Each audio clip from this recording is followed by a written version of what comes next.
inflation has become your primary objective.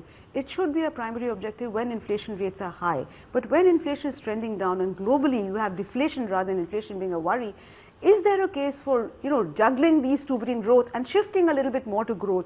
The process of inflation targeting, has it made the Reserve Bank blind to everything else? No, I don't think so. I think across the world, whether you call it inflation targeting, a focus on inflation, which was the Reserve Bank's focus earlier, I think the primary lesson from economics is bring inflation down, ensure that people feel comfortable with low levels of inflation, and then you can bring nominal interest rates down as low as possible. Today we have a situation where, compared to the rest of the world, which you point out, the rest of the world is in deflation. We have very high inflation.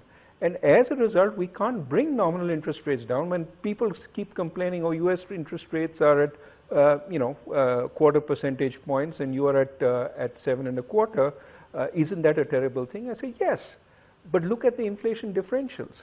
And we absolutely have to bring down inflation for sustainable growth. Again, let me point out Dr. Rangarajan did that. Yeah, he did that, but subsequently again inflation reared its head, which shows the fiscal dominance of monetary policy in India, which is a given. So given the constraints on monetary policy in India, isn't inflation targeting a little unwise, not only because most of the world has tried it and junked it, but also because they're way off? I will call you on that.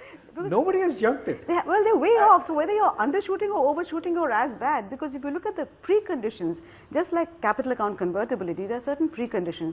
Similarly, for inflation targeting, there are certain preconditions. Faster transmission, less importance of food inflation. These are not there. So we're trying to achieve an end result without the preconditions. What are you telling me? That we should live with 10% inflation? No, I'm just saying that we need to have a more nuanced stance. Whereas if you go focused on inflation, ignoring everything else around, I don't think that I'm not sure is a very wise thing. I think that is unfair. We are not ignoring everything else. We are doing a bit in terms of whenever we have room, given our inflation objective. Ask any politician in India, what do you think is the most important thing that concerns people? They will say Mengai. They will say Mengai.